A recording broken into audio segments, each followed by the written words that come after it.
And I didn't realize that the currents were running so hard. They were running to the west-northwest, and the vessel was being pushed by the winds from the northeast to the southwest. So as the vessel was being pushed to the southwest, the currents were literally sweeping these guys closer to the boat.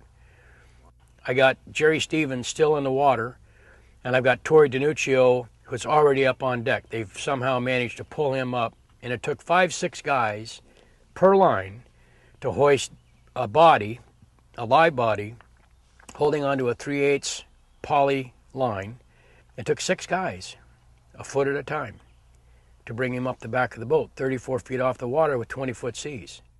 So if you can imagine the scene, the boat's going back and forth, and they're trying to hoist this guy up, and the entire outside of the vessel is engulfed in flames, and the flames are anywhere from 20 to 30 feet in the air. And I can remember seeing them, they're pulling 1 foot at a time, trying to get this guy brought back up. And I ran over the edge, and I remember the heat from the edge of the vessel was coming up, and it was such a force, a wind force behind it, even on the wind side of the vessel. And I was seeing Jerry, and I'm screaming at Jerry, hang on, just hold on.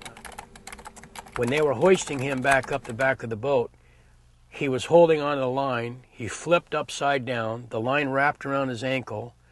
He went out with the next swing of the next wave that came by, came back, knocked himself out. He's hanging there, hanging upside down with a tether line around his ankle, swinging with every moment of the vessel, pitching from one side to the next, regained consciousness, lowered him back down into the setting hatch in the back of the boat, having him somehow, some way make his way back up on top, collapse on the top deck, and realizing that he was hurt. But at the same time, John, I'm saying to myself, I've got to get him off this boat.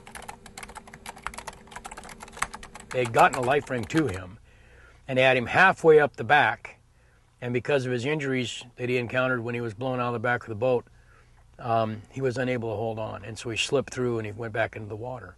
I'm running down the side of the boat, and I'm screaming at Jerry, hang on, man. Just hang on. Just get to the hauling station. Do whatever you can do. Stay with me. Stay focused. And I kept yelling at him. People are looking at me, John, with eyeballs as big as saucers.